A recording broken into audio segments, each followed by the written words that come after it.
Tim Hager. 2 scrubbing brushes. Another pint. Where's your money? Well, 2 chimneys. Poster, would you deny drink to a dying man? A man should spend his money on food for his family. Mrs. Scoggins, would you come over here? I want to show you a new piece of material. It's fresh off the Boston packet. Isn't that fine quality? Now feel it. Be a wonderful dress for your little girl, don't you think so? It's money, money, money with your Poster. Nothing but money.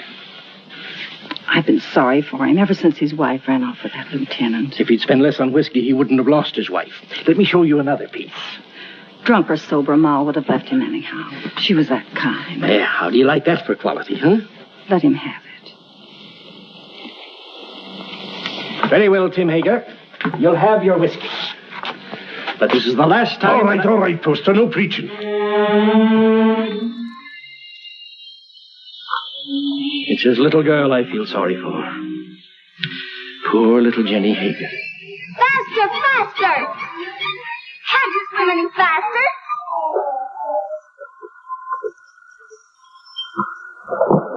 Not even trying. Faster, faster, faster! Faster, faster! Come on, faster!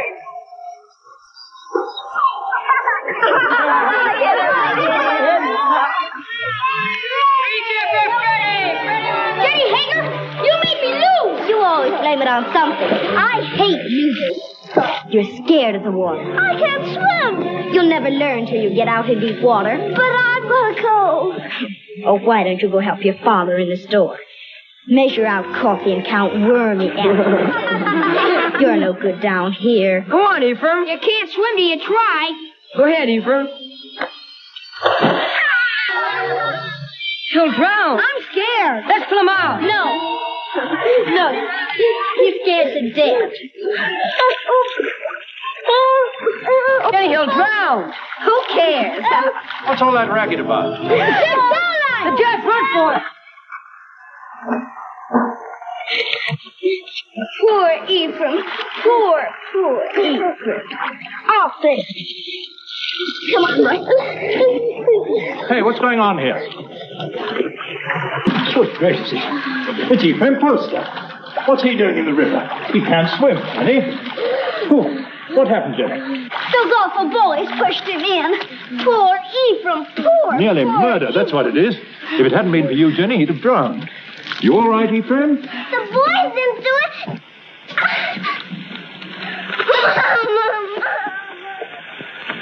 There we are. Ah, Tim, you're just in time. Huh? This little girl of yours is just... Tim Hager. Stumbling drunk in the middle of the day. You ought to be looking after you, Jenny, not going from tavern to Jenny? tavern like... I've no wife to care for either of us now. It takes money to bring up a fine lass, Your Honor. You mean it takes money to keep yourself drunk? Papa, let Jenny come to boarding school with me. Would you like to come to boarding school with me, Jenny? Would you? Boarding school? Yes. I'd like that. I can't send you to boarding school, but you could come live at the house and earn your keep, I guess. Help in the kitchen and run errands for Mrs. Saladine. No. If I can't go to boarding school with Meg, I'll stay with my father. All right. He is your father, at least in the eyes of the law. Now, you look after that girl of yours, Tim Hager, and stop being a disgrace to Bangor. Thank you, Your Honor. Drive on. Now, young Poster, we'll take you to your father's store. That tight-fisted, sour-blooded old skinflint.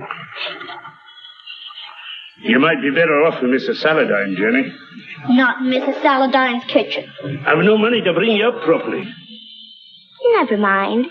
Before long, we'll have everything. Houses and carriages, horses and kitchen maids.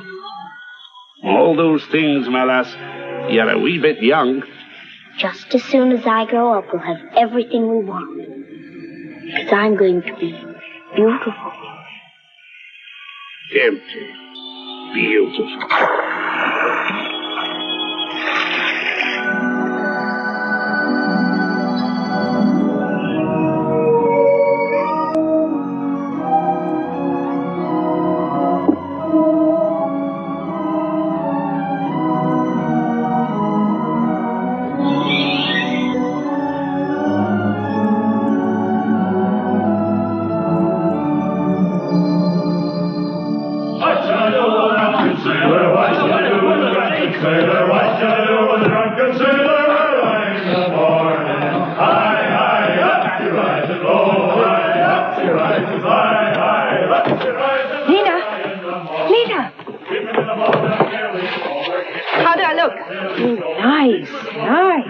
Enough ribbon? Not for me, but the real ladies have different ideas. Oh, get some more color in your cheeks. And bite your lips whenever no one's looking. Men love red lips. Let's go down and meet the packet. Why should I? The sailors will all come up here anyway. Oh, but the best ones get picked off down at the dock. Listen, honey, with your looks, you don't have to worry. Why, you can get the youngest and the best-looking man on the river. I don't want the youngest. I want the richest. Jenny, that's a recipe for trouble. Don't worry about me. I can handle trouble. I know you can.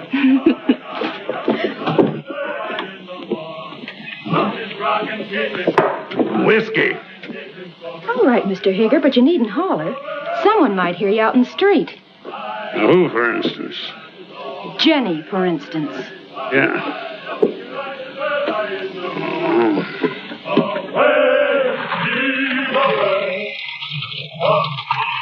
Put some life into those men. Come on. Heave. Away. Heave. Yo-ho. Heave. Away. Heave. Yo-ho.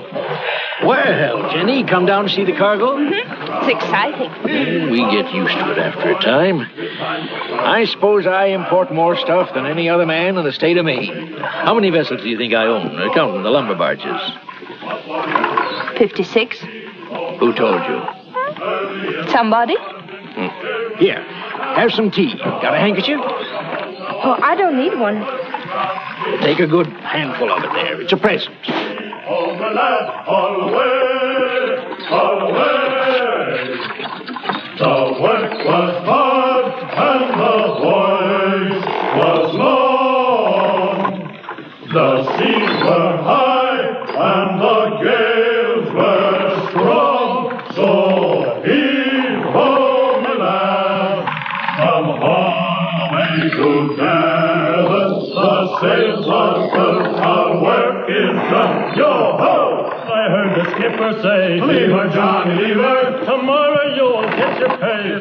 Most people think it's easy to get to be a rich man. And believe me, it's hard. Why, when I first came to this town over 30 years ago with nothing but a peddler's pack on my back,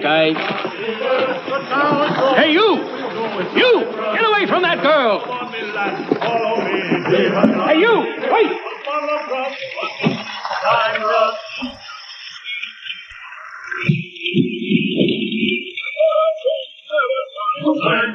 All I heard the skipper say, "Leave her, Johnny, leave her. Tomorrow you'll get your pay."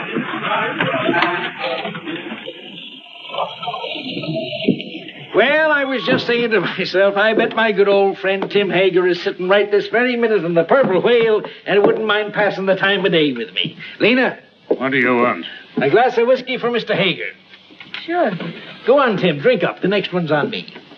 You'll not tell Jenny? No, of course not. I promise her not to touch it. Your Jenny.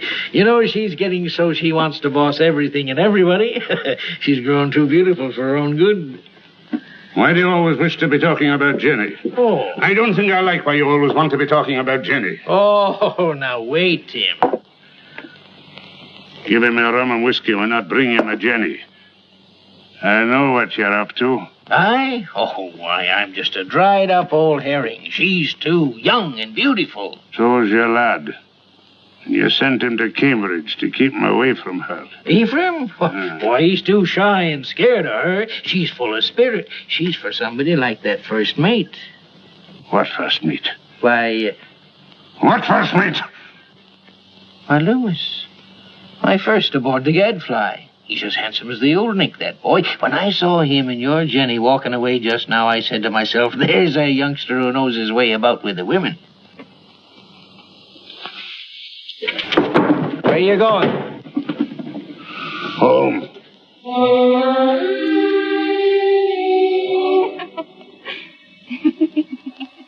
Good night.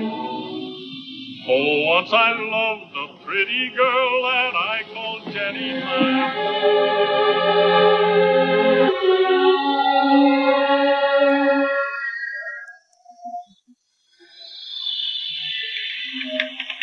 You're like your mother. A wanton. That's what you are. Just like your mother. You'd like to keep me here forever, wouldn't you? Well, you couldn't hold Mother and you won't hold me. Aye, but I will, Jenny. No. This isn't the life I was born for. Men like me. And it's the men who have the money in this world. When a proper man comes along. You'll take him walking in the dark and kill him, most likely. I know you don't want any man ever to look at me. But they do. You lead them on, Jenny. It's so easy for you to turn a man's head. Not with you at my elbow all the time. There have been dozens of proper men ready to take me out of this trap. But will you ever let me go?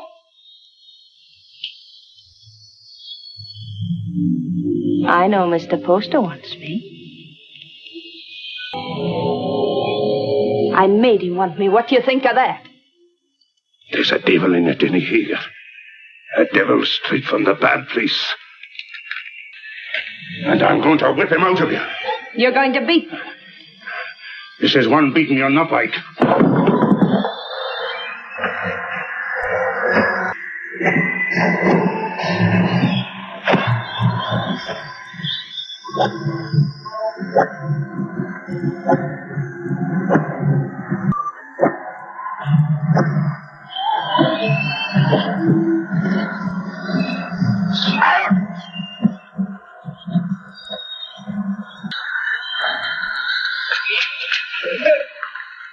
Jenny!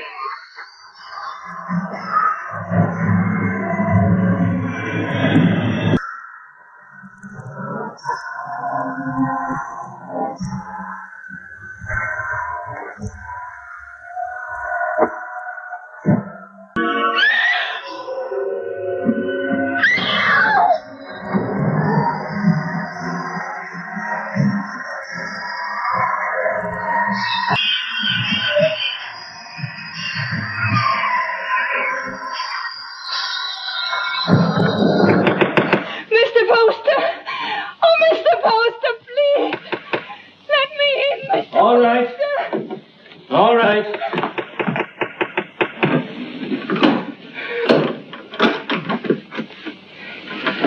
Don't let him in. Don't let him get me. He'll kill me, Mr. Poster. What is it, Jenny girl? Who's after you? Father took after me with a whip. Land of promise, Mr. Poster. Come help her, Mrs. Hollis. There now, Jenny. Don't worry. Everything's going to be all right. You bathe her and rub some butter on them bruises and put her in my bed. Oh, that Tim Hager, he ought to be birched. That would take 6 men to do it. He's big, Mrs. Hollis, but no bigger than righteousness. If the town don't birch him, he'll be birched by the Lord. You showed good sense, Jenny, in coming to me. I'll do this. You stay outside. Oh, there now. If you keep on crying, your face will be all swole up tomorrow. And that's no way for a pretty face to be. He held me with one hand so that I couldn't move. And then he beat me until I thought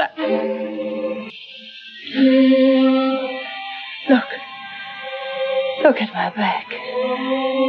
Oh, I can't go back there. I can't. He's going to kill me. You're not going anywhere until you're healed and sound again. Now you get out of these things while I heat up some water. You'll be as good as new and just... Yes, Mr. Poster. Something you wanted?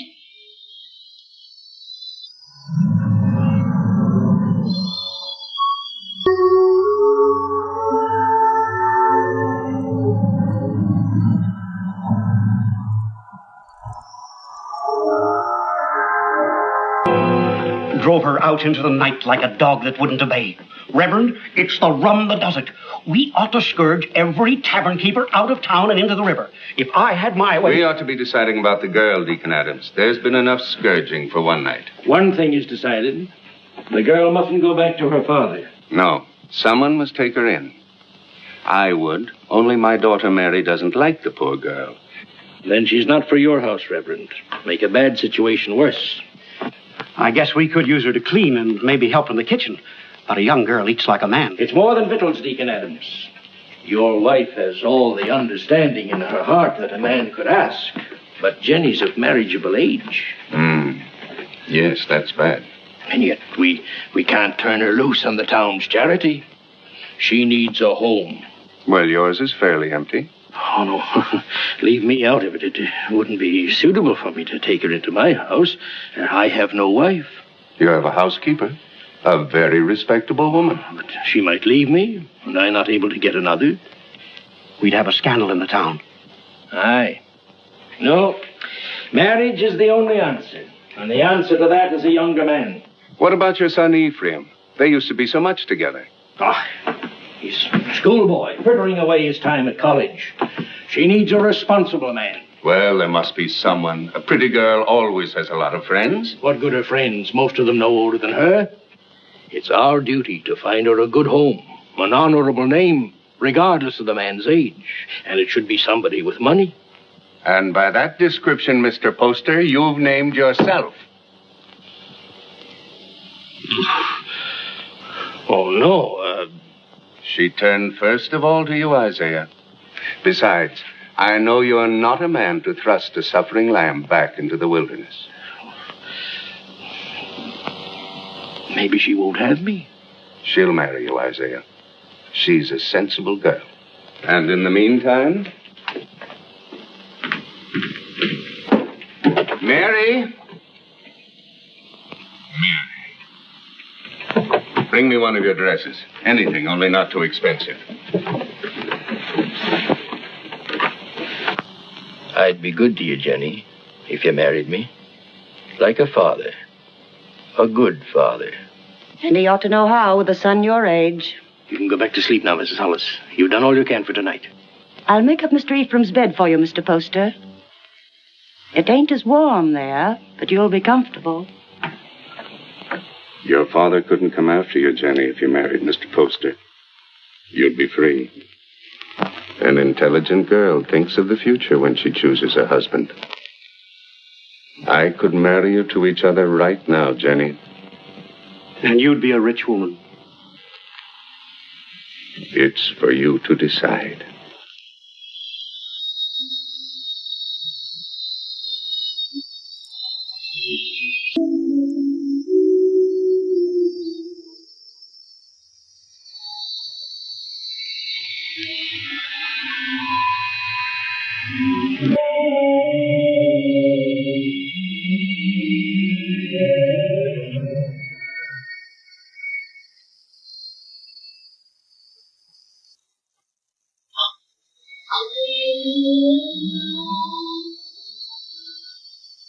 And when my father died, I turned to the only friend I had, Mr. Poster.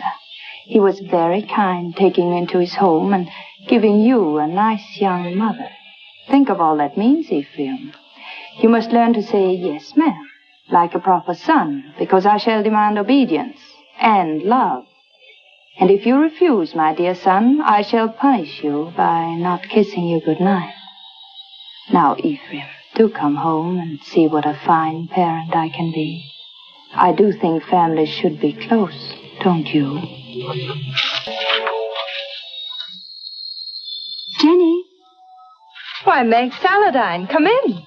Oh, if you're busy, Jenny, I can... No, don't go away. I was just ordering something from Boston. Something to brighten up the house. How nice. Mr. Poster's a very lucky man. This has been a very lonely house for him. Oh, I'm going to make a lot of changes. Meg? Yes? Will you help me? Of course, Jenny, of course. The water glass always here. And the wine glass here. And, oh, Jenny, you'll have to get rings for the napkins. Now, the biggest plate here. Oh, money changes everything. All I ever needed before was a knife and a spoon. But you want to be a lady. Give dinner parties and entertain your husband's friends. I'm sure Cleopatra never bothered about napkin rings. She didn't live in Bangkok. Oh, that wouldn't have stopped her. Wasn't by knowing how to set a table that Cleopatra got along. Oh, Jenny. Every time I say something true about men and women, you say Jenny. Why does a proper lady have to be embarrassed about plain talk? It isn't honest, and it makes old maids. Doesn't anyone here care about church? Judge Saladine and Mr. Poster are waiting outside, and I'm in the ladies' choir. Didn't apply to me, that remark about old maids. I've already met my very special gentleman. He's not anyone in Bangor. His name's John Everett. He's Wood's boss for her husband. And he's a very educated man. Is he young? A little older than I am. Good looking? He's beautiful.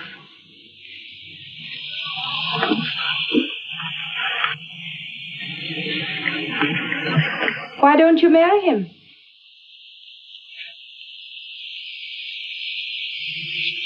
He won't. He has no money. Oh, that's nonsense. Does he love you? Yes. And you love him? Then make him marry you. Oh, Jenny, I wish I knew how.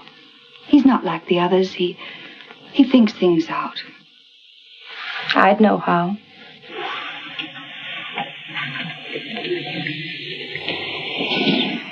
I wouldn't give him a chance to think.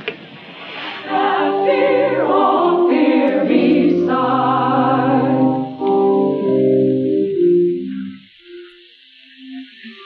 Not what we wish, but what we want. Oh, let thy grace supply the good of Jenny Hager. Jenny Poster.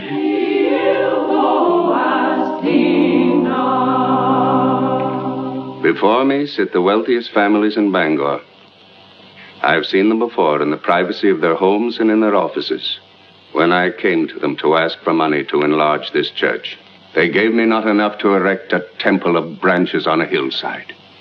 And so again today, in the house of God, as they sit here with their consciences, I ask them now to pledge funds to enlarge this church. I cannot ask of the poor, but I can ask the wealthy, and the poor shall know the names of those who do not give. Mr. Poster.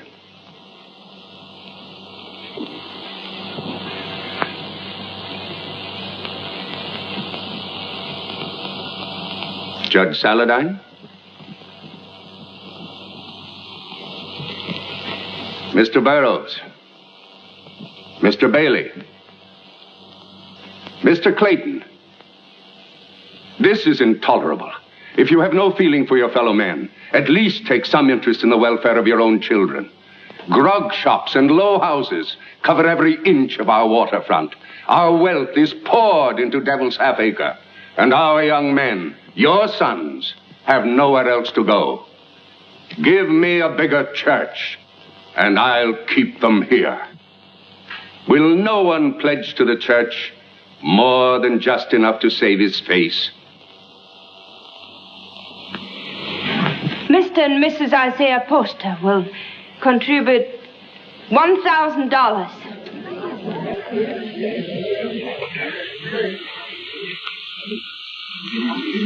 If the men of Bangor won't give to the church, the women will. Mr. and Mrs. Partridge pledge $500.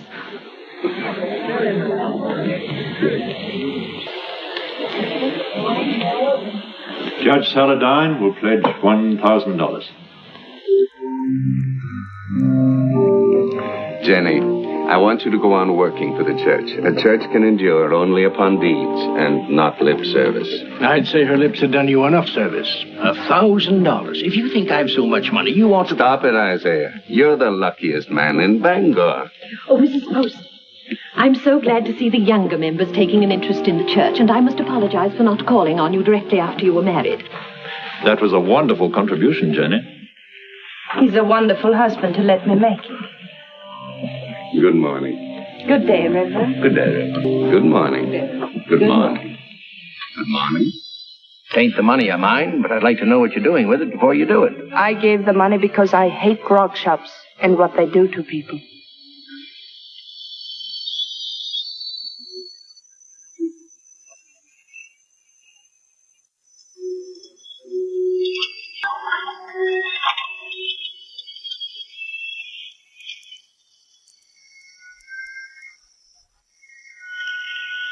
How are you, Father? Hello, Mother. My name's still Jenny.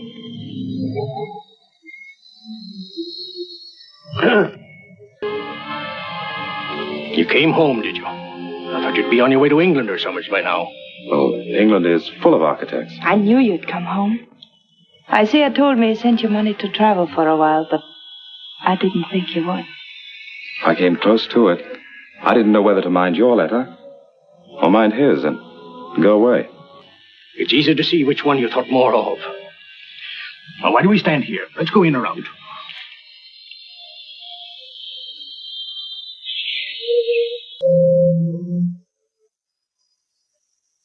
And let me do the writing to my son.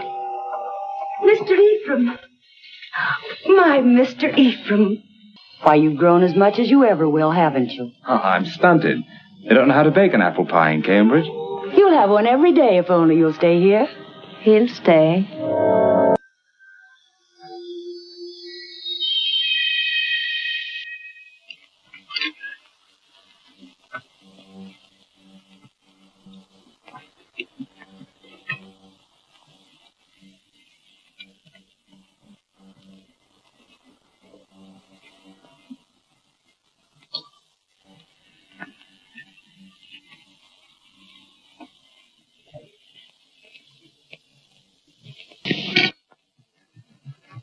You'll find little to keep you in Bangor, Ephraim. After your fine ways in Cambridge, you'll be hard to please in this town. I thought I'd come home and go to work, sir. Work? Yes. What's your time worth to anybody? What did you ever do but waste it? It wasn't wasted. He's an architect. And a good one, too. How do you know? The same way you know he ain't. You heed my advice and you'll go someplace more suitable to a gentleman. Bangor's a boom town. Loud, rough. Growing faster than law and order. Takes a strong, stubborn man to make his way here. We need gentlemen, too. For what? To tell you the kind of bonnets and doodads the Boston ladies are wearing? Yes. A young man of fashion would be very popular in Bangor.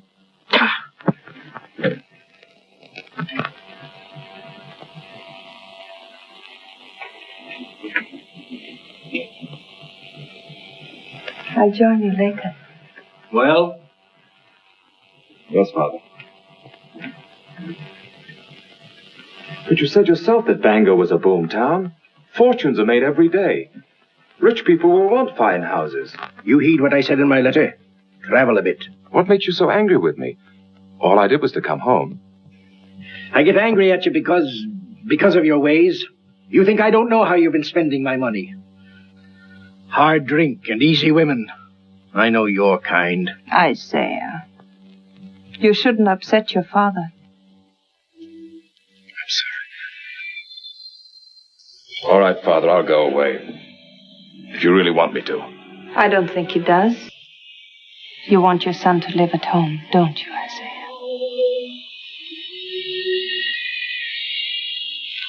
I've got a headache from all this talk. I'll lock up. It's time we all got some sleep.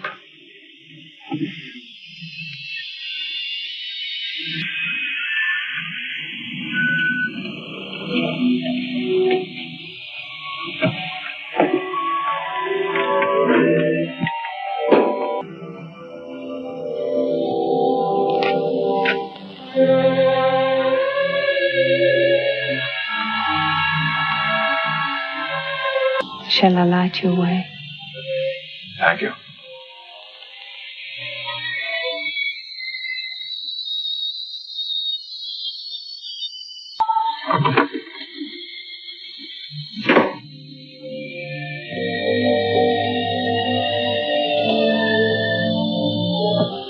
It's been a long time, Ephraim, hasn't it? A long time. A lot of changes. Did you really like that kind of woman? That kind he spoke about? I'd rather not talk about it, Jenny. I used to see them near our house before I came here. I used to watch them and wonder about them. I can see how women would be attracted to you. All kinds of women.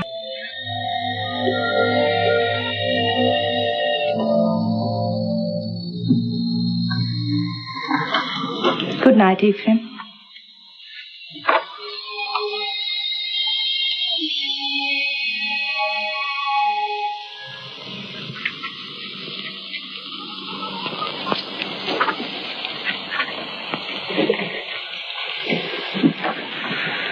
Got everything? Yes, all the groceries. But no spectacles. They're hard to find. I'll tell Dr. Mason to bring you a pair when he comes by tomorrow. All right? Oh, please. Not Dr. Mason. He's a very good doctor, but he won't wait for his money. You're not to worry about money. Your husband worked for mine for a long time, and if Mr. Poster wants to send you a doctor and a pair of spectacles, it's his privilege. Mr. Poster? I'll be by in a few days, and in the meantime, if you need anything, send one of your children. Thank you.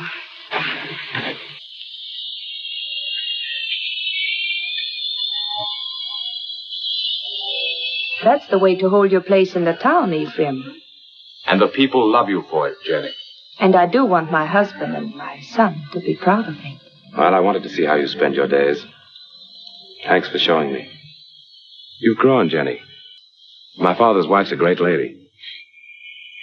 I think behind Mrs. Isaiah Poster, you'll still find Jenny Hager. Do you remember Jenny Hager? Oh, that little ruffian? Oh, she pushed me in the river right here. That isn't true. The others pushed you in. I pulled you out. Oh, that's right, you did. Of course I did. Didn't we always stick together? Ephraim and Jenny, side by side against the world. Oh, we had good times here, didn't we? Better than we knew. Shall I tell you something? I always think of this as our place, yours and mine. This is where we first thought we were in love. Yes. Silly, wasn't it? This is why you came to tell me your father was going to send you off to college. And I said it was because of me. And I said he'd never separate us by sending me away. Oh, Jenny, the things I said. Because if you'd been home the night I came to your house, I would have been married to you now. Let's go out.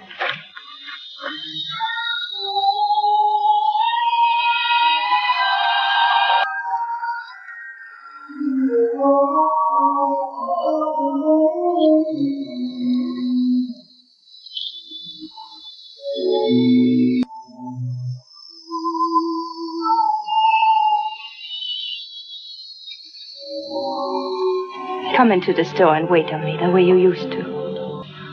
Another time, Jenny. I want to go up and talk to Father.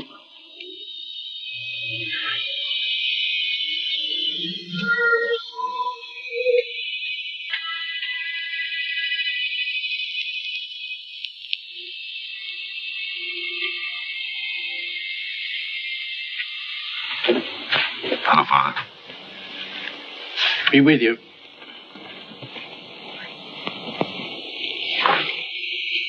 What you been doing all day? Oh, driving Jenny around. Mighty popular in Bangor, isn't she? She does a lot of good. Spends a lot of money, you mean? If you really minded, you could put a stop to it. You're very happy with her, aren't you? Yes. Father, I'm going to take your advice. Bangor's no place for me.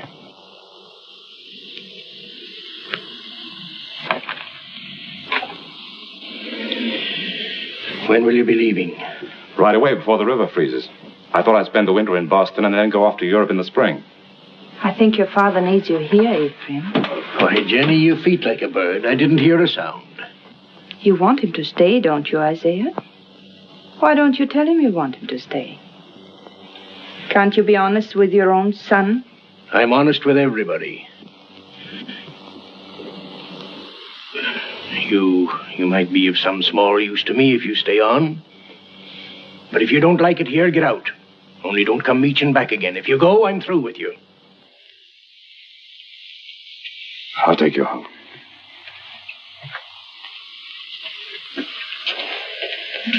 Don't work too hard, Isaiah.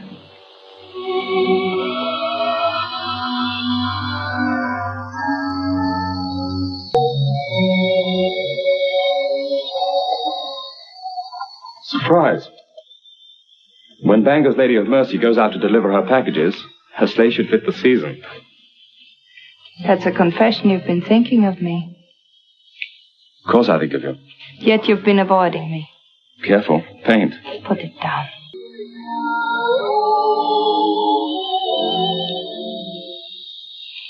You leave the house early and you come home late. You never walk into a room where I am unless someone else is there. Why? Jenny, we shouldn't be standing out here like this. We might just as well be out on Main Street. Anyone could pass by. They wouldn't think anything wrong of it. You wouldn't. If you weren't thinking of me as you do. Jenny, you're married to my father. And his son loves me. He's been so good to both of us. His son has always loved me. I should have gone away. But you couldn't. Because you love me. Yes, I've loved you since before I knew the meaning of the word. The day I came home, the time you kissed me. The moment I said I'd stay here, I've loved you and loved you and loved you. Jenny! Jenny!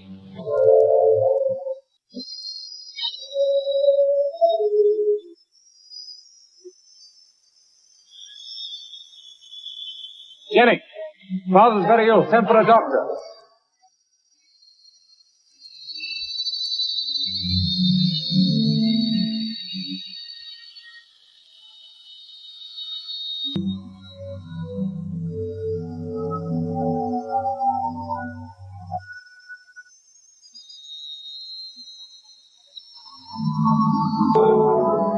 Jenny.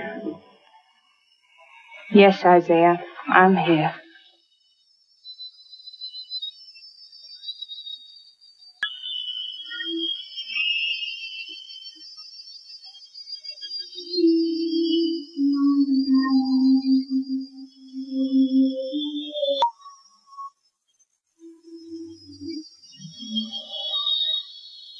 You keep this up and you'll fall in your tracks.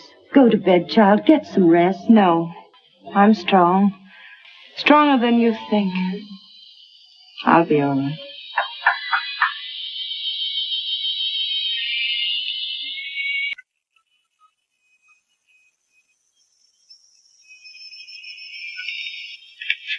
How is he? Just the same, sir. Is there any possibility of speaking with him, Jenny? If there's trouble in town. Dr. Mason says warm weather might bring him around. But that's a long way off. Well, it all depends. There are too many people in town, too much idleness. Did you hear the shooting last night?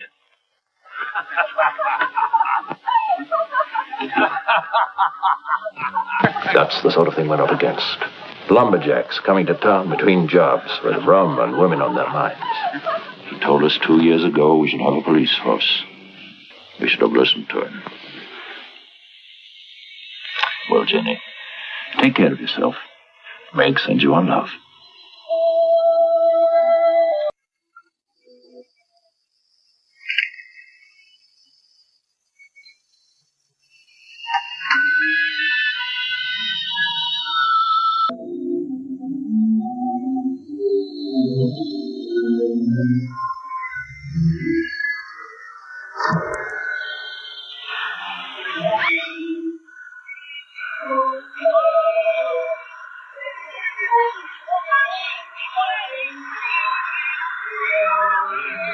Why can't they be quiet? Don't they know a man is dying?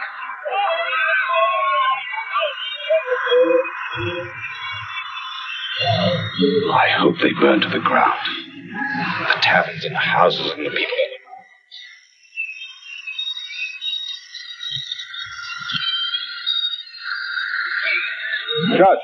Judge Paladine. There you are. Ephraim, I want you to ride to your father's Nook Street camp. Tell him we're having a rout, that we need every man down here to keep order till the militia come. I can't leave the house. The Tempest girls stole a lumberjack's wallet. And the drunken fools are firing every tavern in Devil's Half Acre. I can't go now. Didn't Dr. Mason tell you about Father? Your father's only one man, Ephraim. We're trying to save the life of the town itself. What do I care about the town? Maybe it needs a good fire to clean it up. He'll go. I'll stay with your father, Ephraim. Hurry, Ephraim. We need those.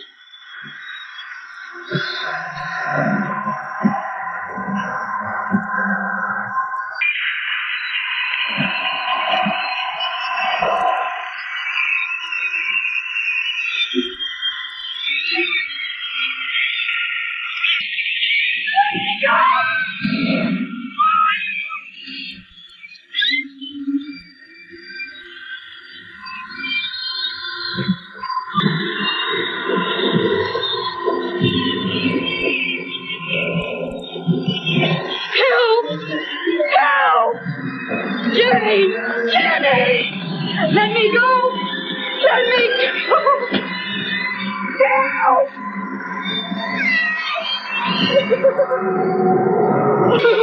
Smoked you out, didn't he? Where's my money? I didn't take it. I didn't take it. Where's my money? Let's give her a bath. That'll lose their tongue. Let her go. Keep out of this, ma'am. People are getting hurt. I didn't steal his money. He was drunk in the back room. I only came in to take away the glasses. Anyone might have been there before me. It had to be mighty fast to get in a man's pockets before you. $100 a hole when there's work. I say dip her in the river. Come on, what you do with it? Oh, Jenny. Let her go. I'll give you the money. You're Mrs. Poster. Yes. It's nice to meet the gentry, ma'am. But I'm not so sure I'll be happy just to get my money back. We want to know what's going to happen to her. Since I'm giving you the money, it's my right to decide that. Why do we gibble and jabble about it? There's the girl, there's the river. Let's give her a bath. Wait. We'll be waiting for your store to open in the morning. The money isn't there. We're coming up here and collect it.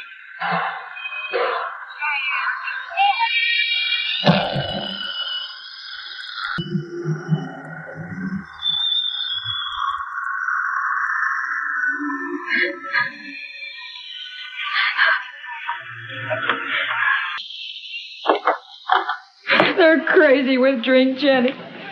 Burning and shooting and stabbing. I didn't take that money. Why, the town's so full of thieves and pickpockets, it could have been anyone. They were going to tar and feather me and hid upstairs under the rafters. They burned the place to the ground.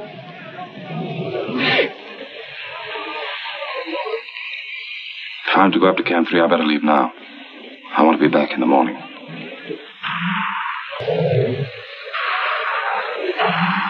Oh, Jenny, what am I going to do now? I no place to live, no place to go. It isn't right, Jenny, to be smoked out in the streets like an animal. I don't want you to worry about it, Lena. I want you to rest. Lena, do you remember the house I used to live in? Well, I want you to stay here for the night, and tomorrow you move in there. It won't cost you a cent, and if anyone should bother you, you come to me. Oh, you're good, Jenny. That's why you come up in the world. That's what I tell everybody about you.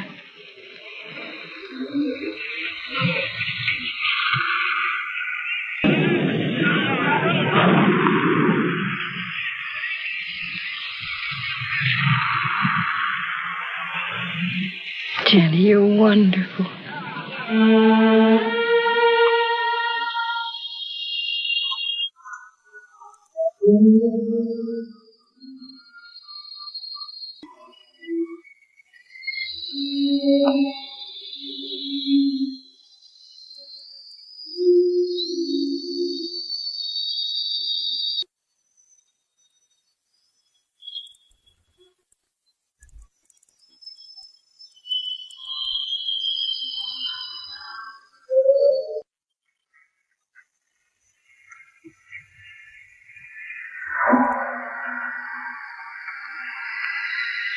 Are you going to take the carriage or the brown mare?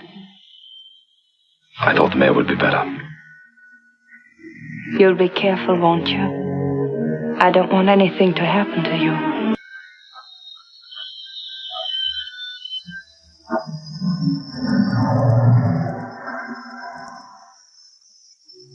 Mrs. Poster? Oh, Mrs. Poster?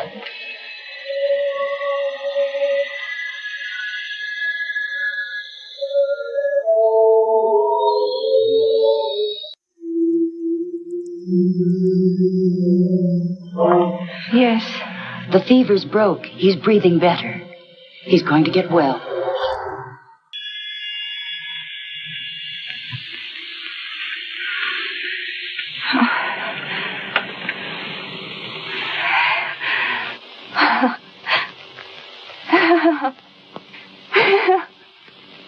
Jenny, my poor child.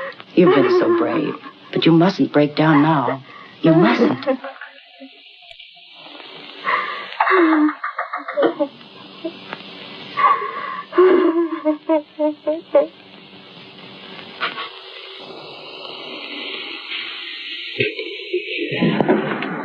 Has Mrs. Poster gone to bed? Does she ever go to bed, the poor child, nursing and tending her husband? Tell her to come to the Saladine house. The girl will need her. What's the matter? Judge Saladine got into the fight. Hurt? Dead. Ask Mrs. Poster to come with us. It needs a woman to tell the girl. Mrs. Poster's been under a great strain. She's gone through enough. You better get someone else. Wait.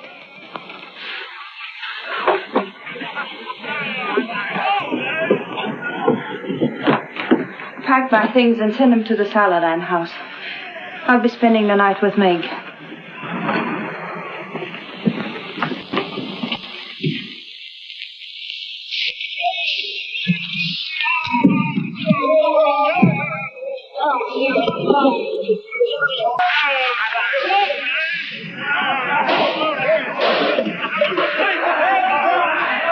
What's the matter?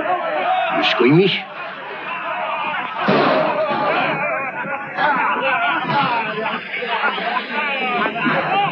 They're still fighting. Can't someone ask for permission to bury the dead? I did. So we all sit about and wait for the liquor barrels to run dry.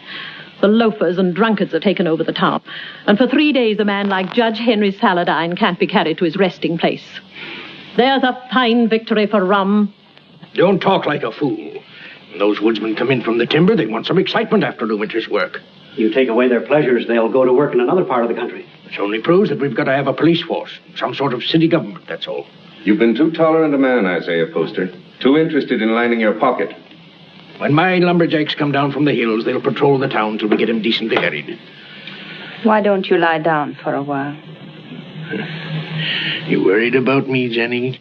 That you'd found out what kind of a tough old tamarack you'd married.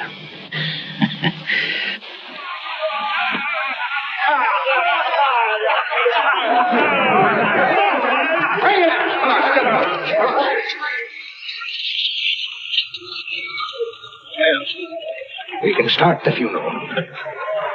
What I said still goes. Get a little law and order in the town, and the grog shops can stay. It's good for business. Where are you going? Those are my boys. Going to give them orders.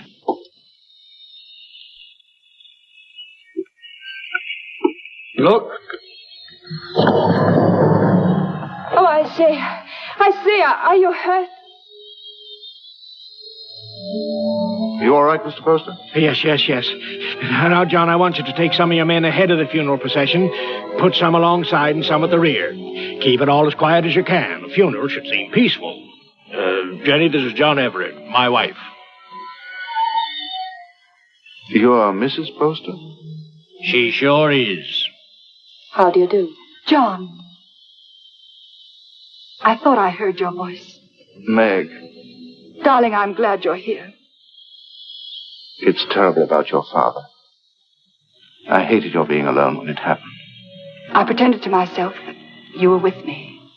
It gave me strength. But if we don't have the funeral soon, I'm afraid I'm going to break down. Meg, you'll come to our house this evening. You'll be with us, won't you? Thank you.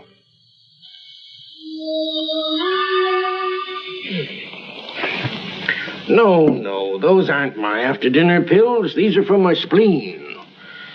Let me look again. I'll find them in a minute. And bring a glass of tepid water. Yes, Mr. Poster. Shall we go into the parlor? No, Jenny, leave them alone. You know how young folks are. John has to go back to the camp in the morning. Go back? Yes, of course. Darling.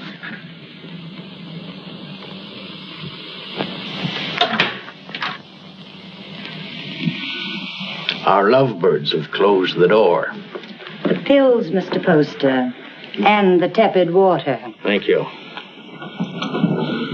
Huh? Why must you send him back? I need him up at the camp. He's a woods boss, not a policeman.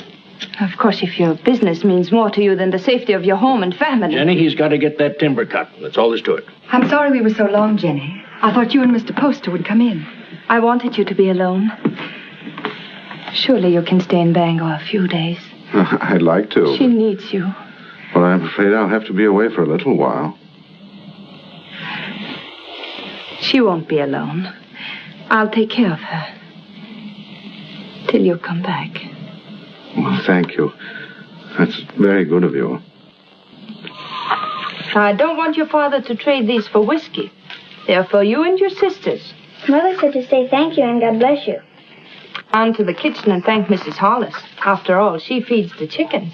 And there's room in the basket for a slice of pie. Would you like a ride in my carriage, Jacob? I can drop you off on the way home. As soon as I get the pie. Isn't it a beautiful morning? Jenny, I've been wanting to speak to you. You have? What about? Well, not here. Let's walk down to the river. Oh, but not now, Ephraim. I've so many things to do. Jenny, why isn't it possible for me to have a minute alone with you? But we're alone now. It's not my idea of privacy. Mrs. Hollis in the kitchen, Father home every day, Meg following you about. I'm sorry. That's a very short answer, Jenny. What is it? Have you seen somebody else?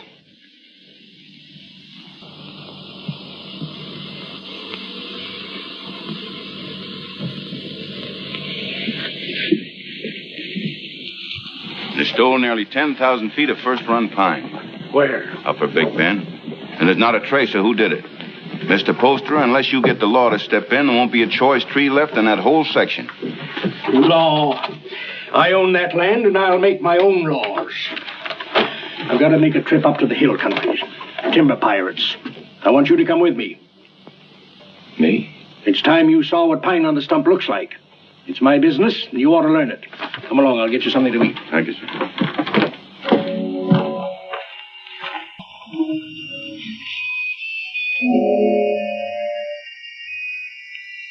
Jenny, What are you waiting for?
I can't see why he insists on my going. I'll be dead useless weight. And afraid of the water besides. Boats would be bad enough. These will be canoes, flimsy Indian canoes made of birch bark.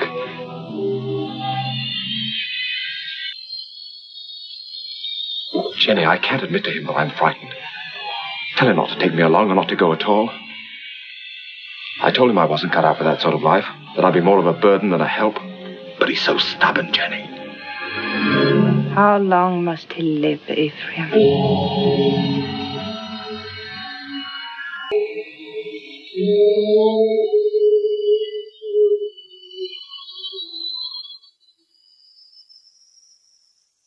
How long must he live between us? Jenny, don't talk like that.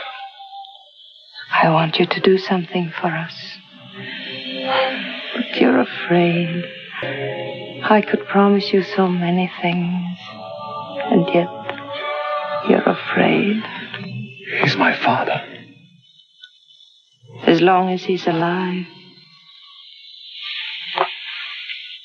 Why does everything frighten you? You're going to make me very angry.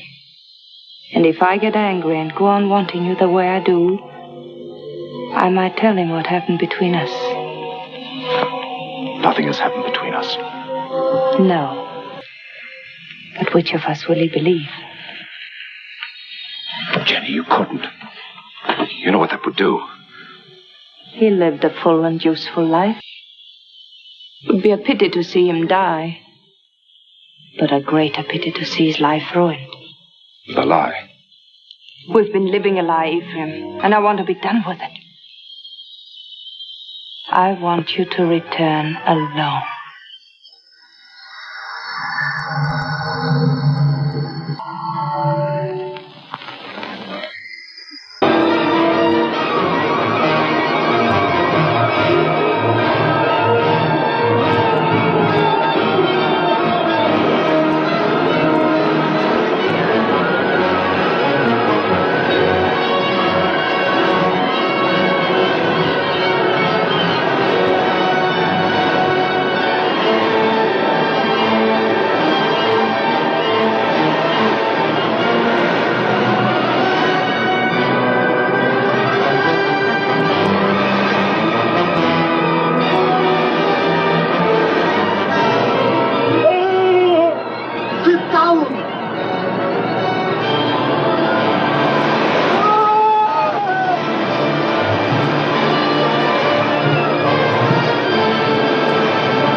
You had to think you'd never get here.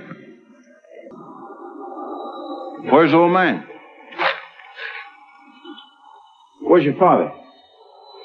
What happened? What happened? He make old man die.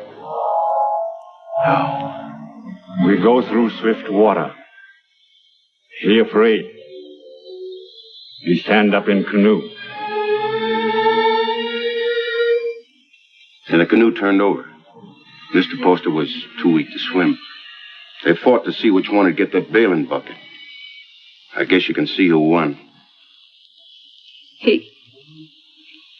He's dead? I guess he is, ma'am. Where's his body? Must have settled in the quiet water further down. I'm sorry, but we hunted all we could. I'm sure you did. That's the whole of it. Except what Mr. Poster here can tell you. If they hear of anything, they'll let you know. Thank you.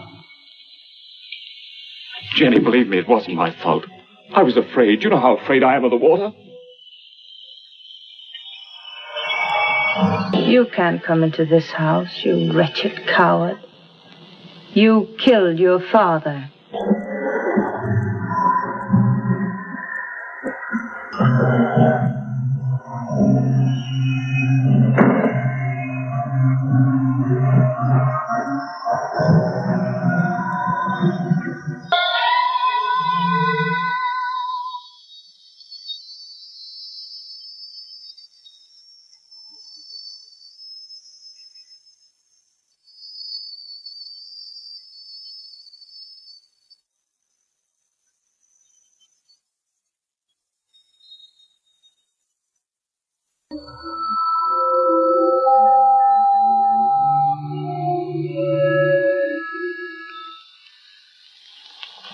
My husband was a fine businessman, but it never occurred to him to provide for the handling of his fortune after his passing. Well, there'll be no cold on Friendly Bank telling my woods bosses what to do. No disrespect intended, Mrs. Poster, but it's a man's world we live in up in the woods, and we don't rightly see how a woman fits in. Duncan's right. He's right, man. You'll go right on living in your world without interference. I'll own the properties, but you'll take your orders from your superintendent, John Everett. That's fine. That's fine. That's a great honor, Mrs. Poster, but My husband would have selected you, so I'll do it in his place. Thank you for helping me, gentlemen. It's the first time I worked for a woman. We'll go down in there.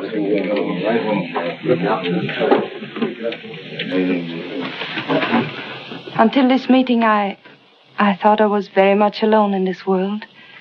Mr. Poster was a fine man. It'll be an honor working for his lady. We won't give you any trouble, Mrs. Poster. Good day, ma'am.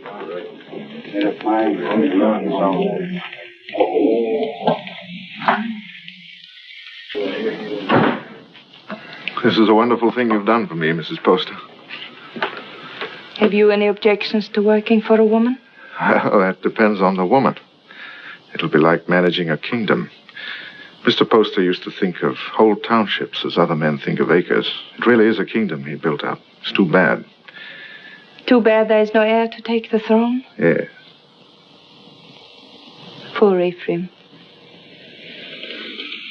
I never gave him a chance to explain. I accused him without proof. What more could you need? They saw him do it. I didn't. And I know he loved his father.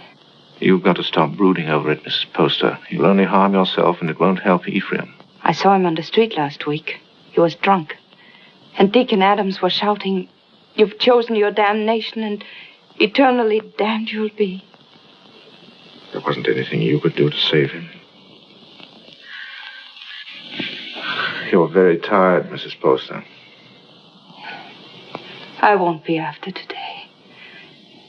I've placed my troubles on your shoulders. Please carry them well for me.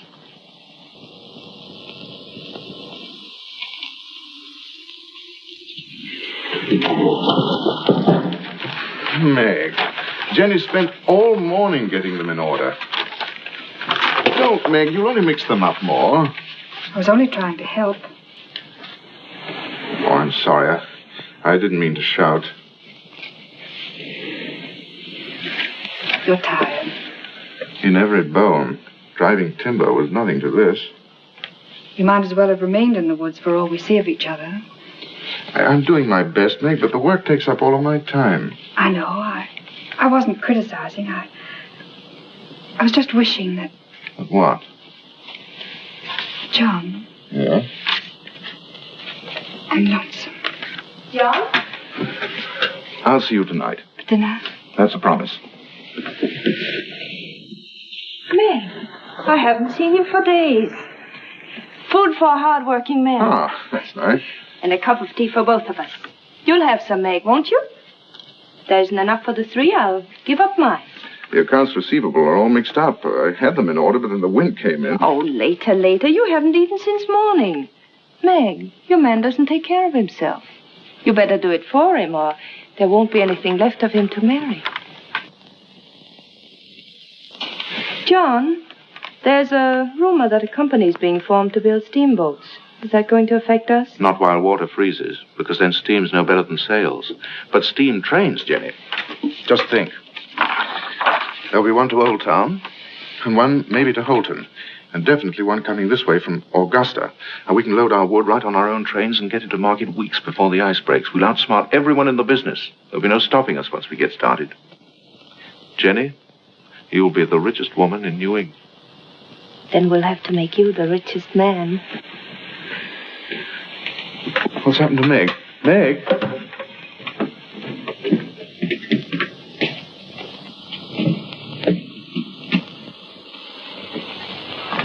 I ought to be kicked all the way up and down Main Street for the way I treat her.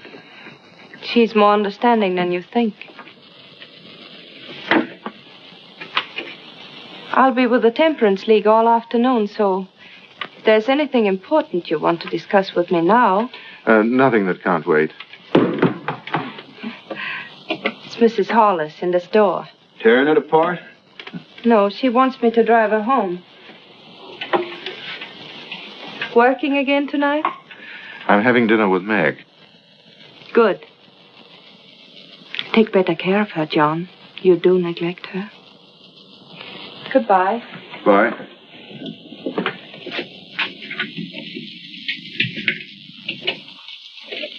Camp 3. Thank you. She's a wonderful woman. Someday I'm going to pull a bottle out of his hand and bash his head in. Who are you talking about? Young Poster. You should hear the things he says about her. Has he been talking about her? Why, that drunken little... I've seen her nearly sick with worry over what he's doing to himself. Find out where he stays. I want to see him. Poster, are you in there?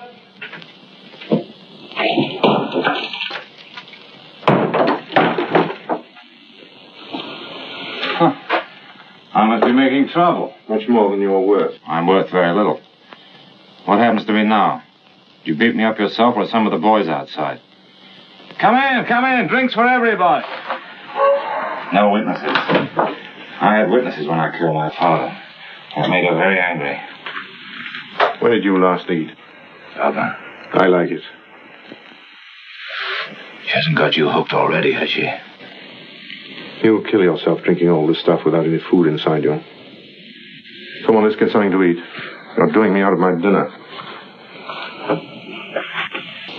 She doesn't know I'm here, and she didn't tell me anything. That's a lie. No one does anything unless she's back of it. I knew what was going to happen. I was afraid of her. I wanted to leave.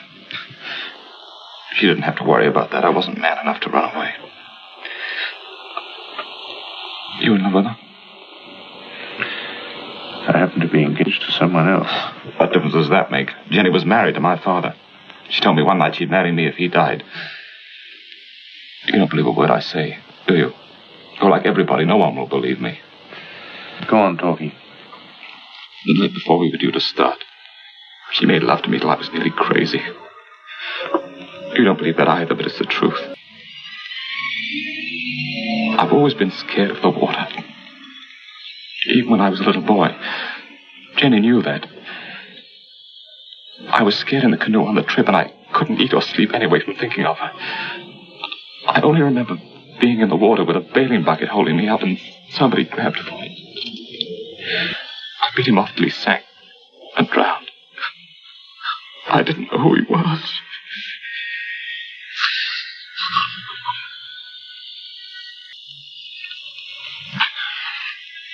She's so rotten.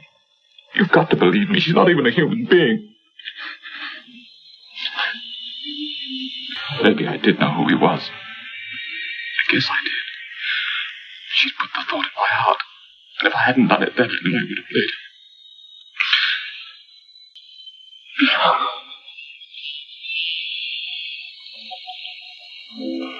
I don't know what you're talking about. You didn't make him love you? But of course I did.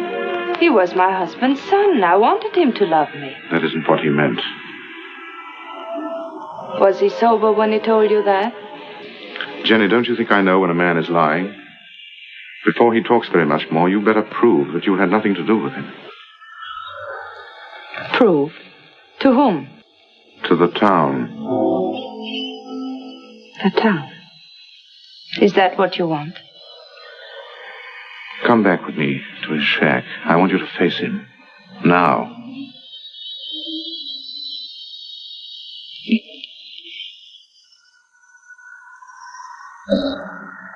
The rain.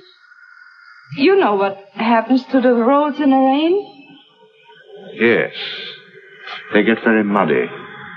But they don't change their direction. Good night. Oh, no. It isn't that I'm afraid. You mustn't believe him. Please.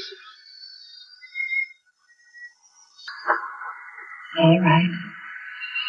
I'll go.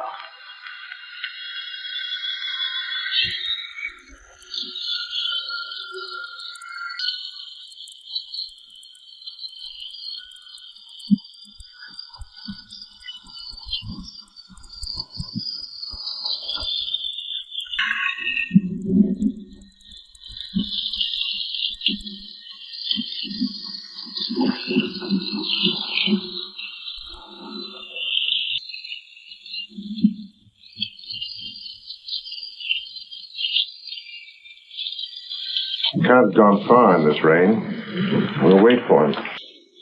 I'll put the horses in the shed if you'll light the way.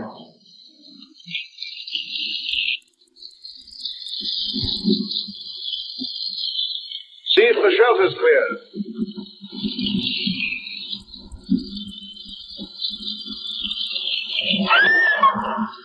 What's the matter, Jenny?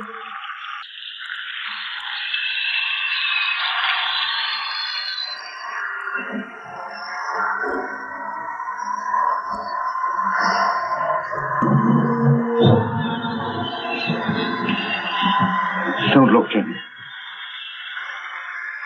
I did that.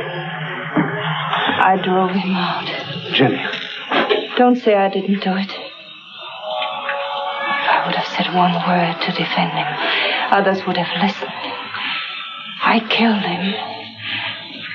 Didn't I? Jenny, please.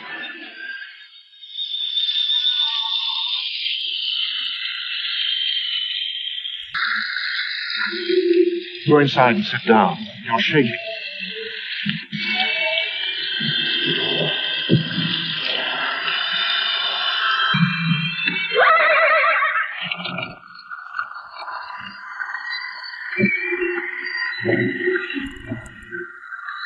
What was it? What happened?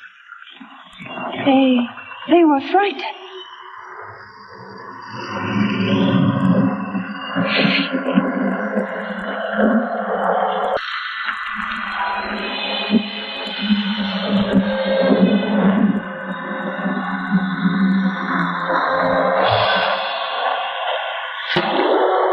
We're 10 miles from town, and we'll have to walk.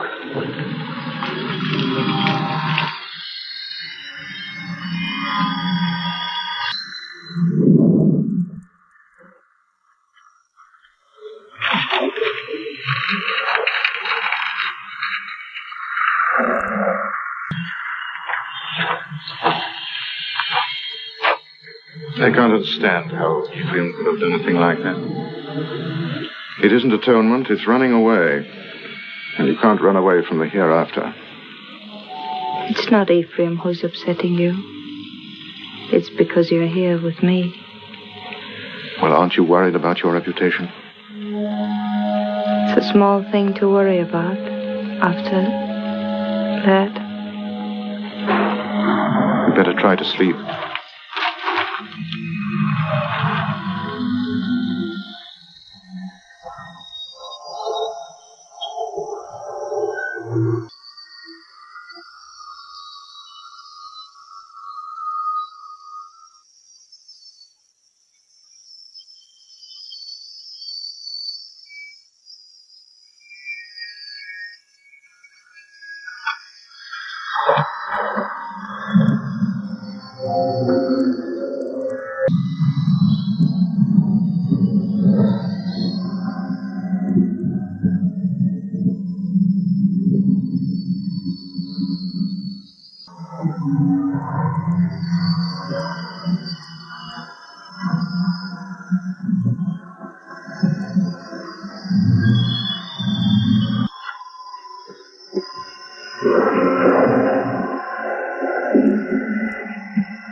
They were about 2 miles down the road, standing under a tree and waiting for me.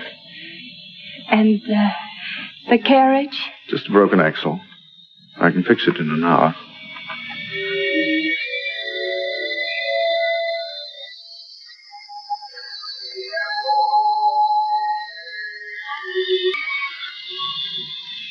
Jenny, what about Meg? She won't try to hold you. I know, but to stand up to her and tell her that I love someone else. You won't tell her. A big, clumsy thing like you.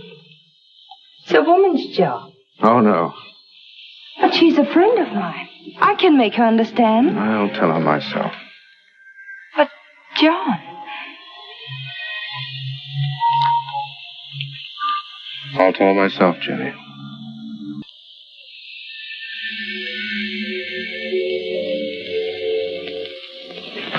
It must have been the storm.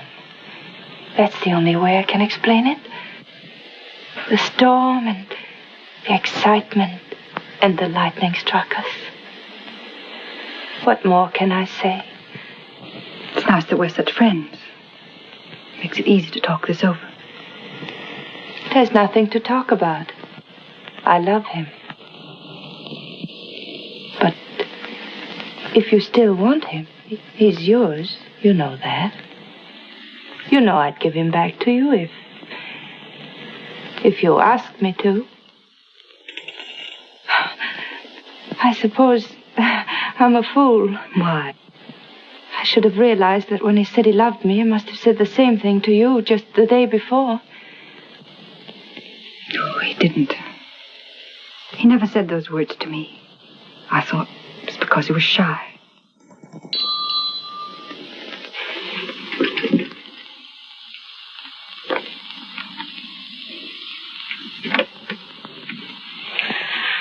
Hello, Meg. Come in. I just wanted to explain why I didn't come to dinner last night. Right after you left the office, Alex Duncan came in.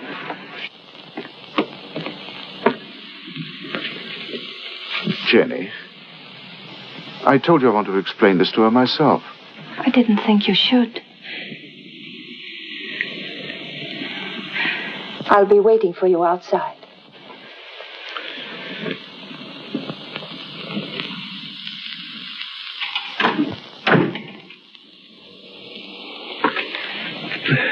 I didn't want it to happen like this, Meg. I wanted to be the one to tell you. I don't see what difference it would make. It's the same story, isn't it? I suppose so. When will you be married? Right away. In Bangor?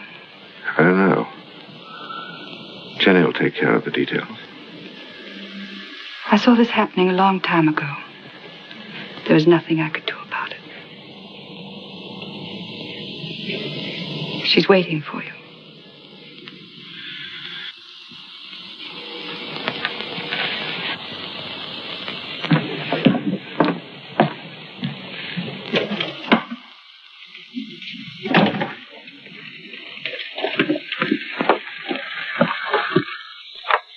Jenny, how could you do a thing like that? I thought if you came here alone, you wouldn't come back to me.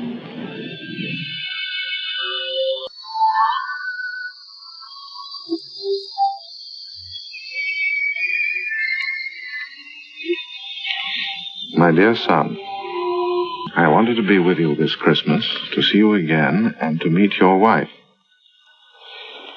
But all your brothers are bringing their families here, so I can only send you this ring in my place. It was given to me by your grandmother to be passed on to the wife of my eldest son, and I know Jenny will care enough about it to do the same.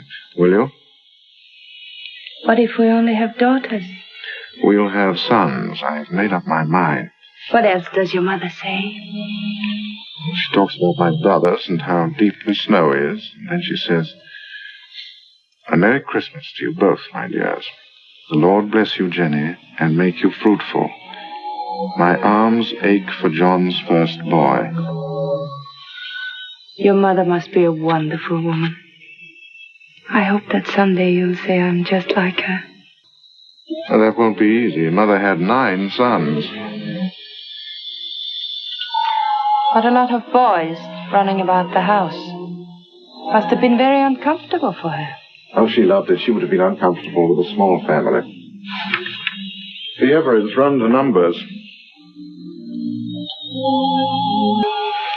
Tell me about your brothers. Are they all tall and handsome like you? Do they all have pretty wives? Why? Prettier than I am? You vain little peacock. You know there's only one answer to that. Say it. I married the loveliest of them all, and the best. Say, I love you. I love you. Say, we don't need anyone else, ever. Anyone at all. No one.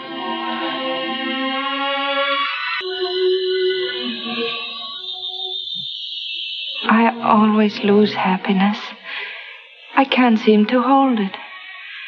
Keep me happy, darling.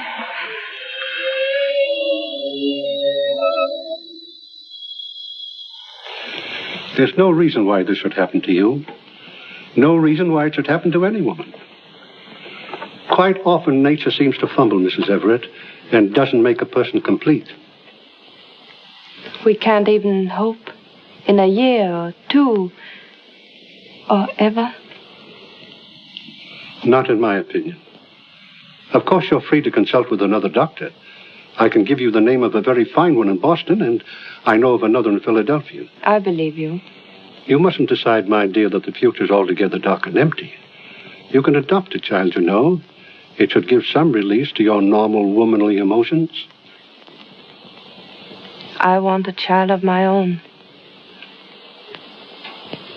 You won't talk to my husband, will you? I'll tell him myself when I think it's the right time. Of course. You see, he wants children. He's very fond of them.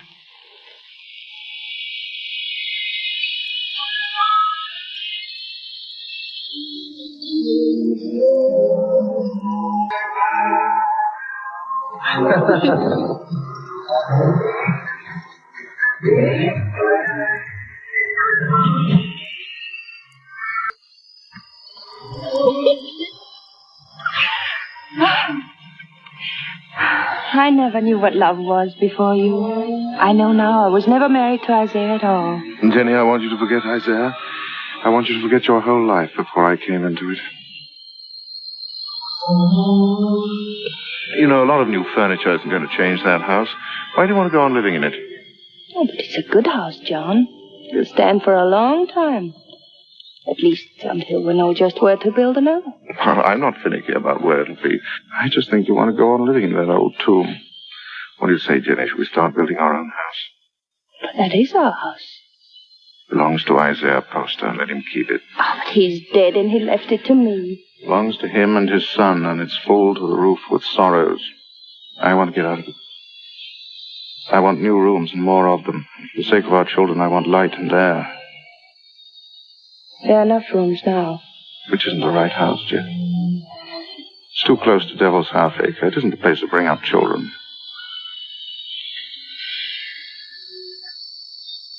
There won't be any children. Nonsense. Is it? Ask Dr. Bailey. He'll tell you.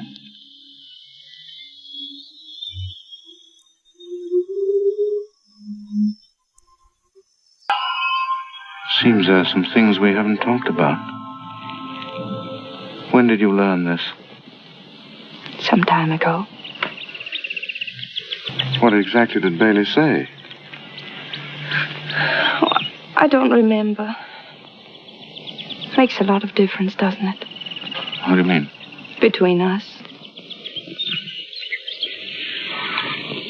It doesn't make any difference at all. There are many things a husband and wife can live for. I wonder what you'll think in a few years from now.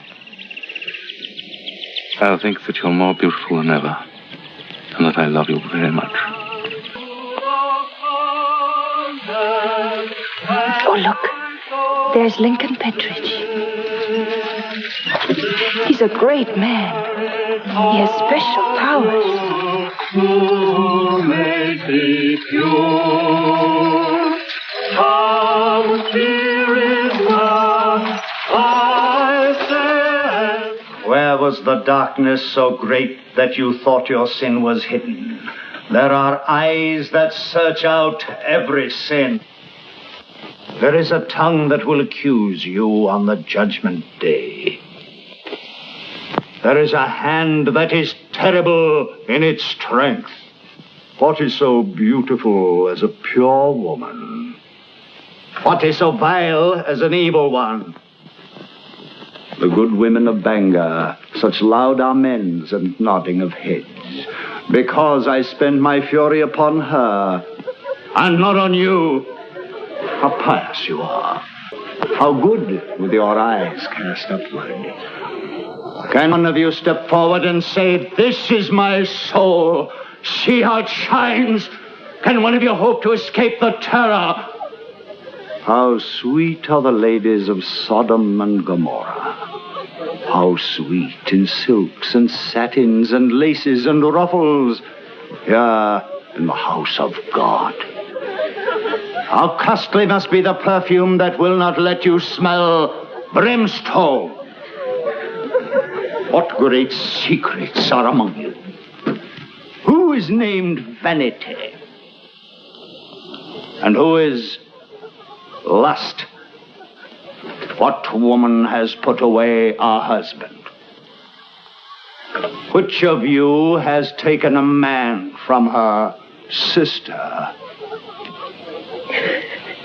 This is your sister. Come forward and sit with her and be counted. You cannot hide behind your beauty. Your beauty has made you evil, and evil destroys itself.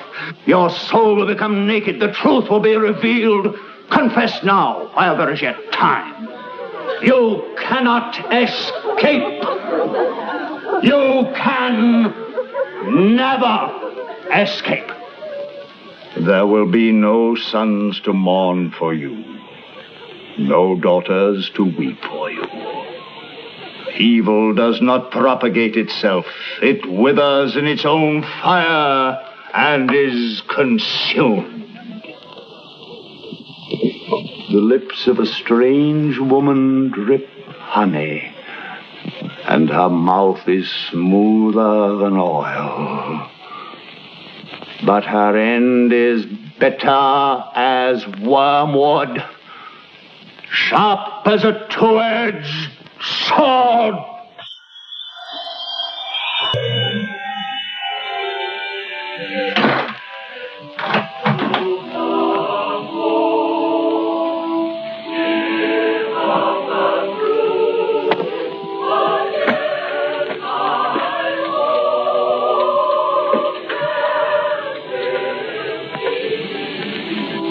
What's the matter, Jenny? I want light. It's so dark. Why do you go to those meetings? It's not like ordinary church going. You come home exhausted and afraid. He was talking to me. Straight to me. I mean, what is it? The pit he talks about isn't down below, it's up here. I don't know why I listen to him. He tries to trap people. Tries to make them admit things that aren't true. He's not any better than the people he talks about. No, he's right. The town is becoming a sinkhole. That horrible man. To say to me what he did. He wasn't talking. He was talking to people like Lena. Jenny, I've come to a decision. We're going to put Lena out of your house. No. I don't care what she meant to you when you were a child. I'm talking about what she is now. I don't want you to be connected with her. Why not? In what way is she different from us? Except that she's more honest. She goes out of your house tomorrow. I don't want her sins on your hands. You good, righteous man. You hypocrite. Telling others what they must and must not do while you live in this house with me. Do you know what went on in this room before Ephraim killed his father? Jenny. Do you remember the things he said about me? You said he was drunk and afraid. Of course he was afraid. We're all afraid. There's hell opening under our feet. Jenny. This is where he sat. Sit down, John, and I'll show you how I made him kill his father. Sit down and I'll kiss you the way I kissed him. Why do you look at me like that?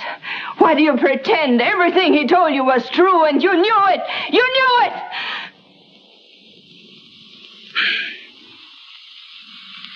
Oh, I don't know what I'm saying. Oh, I'm sorry. I'm sorry. Go to bed, Jenny. Please go to bed.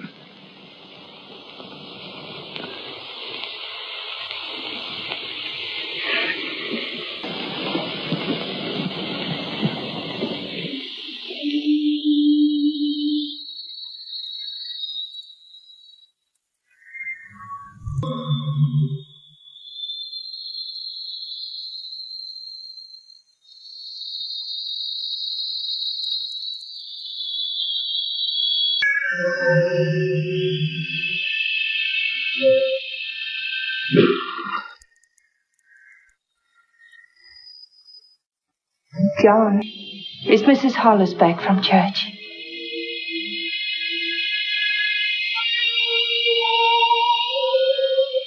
John, it's time for bed.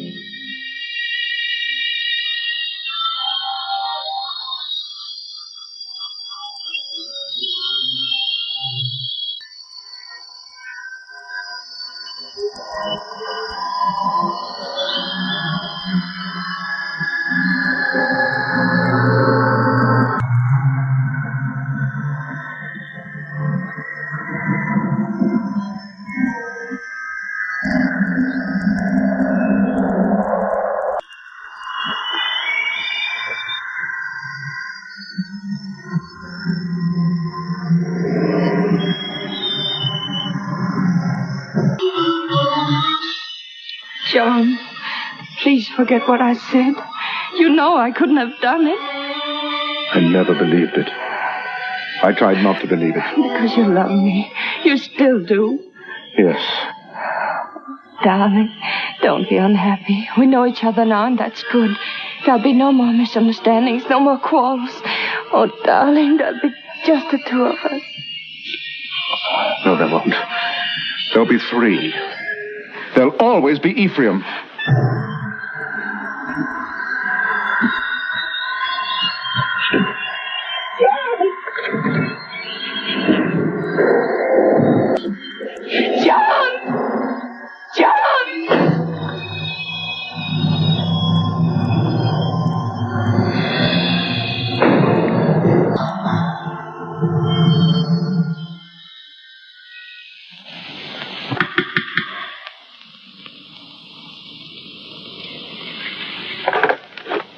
Oh, come in. Mary, I'm looking for Mr. Everett. I thought he might be with Reverend Thatcher. Father isn't here right now, but if you'd like to wait... Oh, no, thank you. I have no time.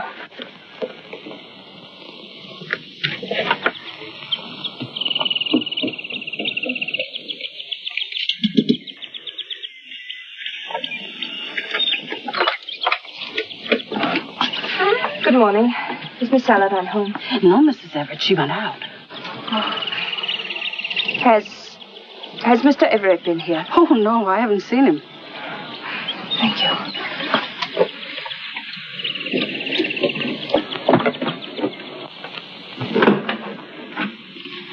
Oh, I thought it was Mr. Everett. Do you know where he is? He didn't come in here, ma'am. I slept here last night on account of the rain, and you're the first one in. Mr. Everett tells me you're sending a school teacher up to every camp with more than 2 families. That's a handsome thing to do, ma'am. I guess you're mighty fond of children. Duncan, who did sleep here last night? Was it you or Mr. Everett? Ma'am, I told you. Oh, that's just another one he has. He sometimes... He wore this hat when he brought me home from church last night, and he wore it again when he went out for a walk. Now, why aren't you supposed to tell me where he is? You put me in an awful fix, ma'am. I promised him... Duncan, he isn't well. Couldn't you see that? What good is a promise to a sick man when it keeps his wife from helping him? Is that the trouble with him? I kind of thought he looked funny around the eyes. Where is he? Well, I'm not telling you, mind you, but that'd be the wrong kind of hat to wear up in the pine country. Where in the pine country? Fire watchers, Captain. Indian Hill. When will he be back? I don't know. 2, 3 days, I guess. Said he wanted to go up there and think a while. Oh, I got a loose mouth. That's my trouble. Makes 2 people I told where he is. Who is the other? Miss Saladin. Miss Saladin. Came in here about an hour ago and dug it out of me just like you did. Said she saw him last night, alone. Acted like something was wrong. Next time he trusts me with anything, it'll... It was very good of you to come up here, Meg. But there's really nothing you can do to help me. No one can help me but myself. My whole life with Jenny has been the act of running away. I ran away from the woods where I belong. And again, I ran away from the truth when Ephraim tried to tell it to me. I forced myself not to believe him. I understand. If you had, you never would have married Jenny. No.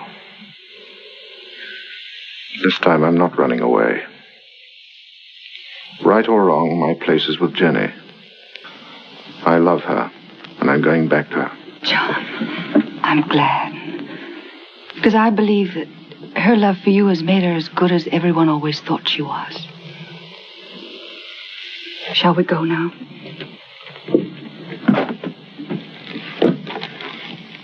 Jenny will be anxious.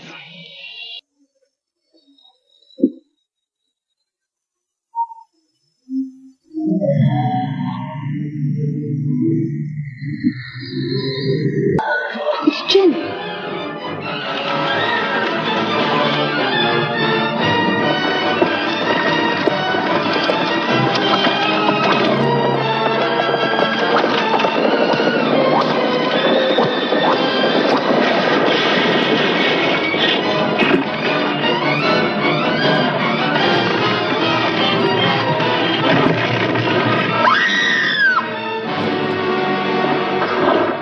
Jenny.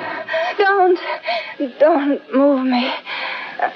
John. Don't talk now. Meg, hurry up and get a doctor. Camp 3. I saw you with Meg, and I know. I tried to hurt you. I wanted to hurt you. Don't, Jenny. Lie still. You don't know how I loved you so much. I'm afraid. Oh, John, where will they bury me? Jenny, don't talk about dying. Don't let them bury me with Poster. Or Ephraim, don't let them. Jenny, you're going to be all right. There'll be a doctor along and we'll take you home. I know. They'll bury me with Ephraim. They'll bury me in that house with Ephraim. Jenny, darling, listen to me. Nothing's going to happen to you. Not now or ever. As long as I'm with you. And I'll always be with you. I never went away. You do love me. I love you more than ever. I wanted so many things.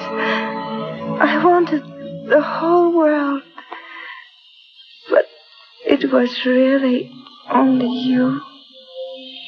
Jenny. Jenny.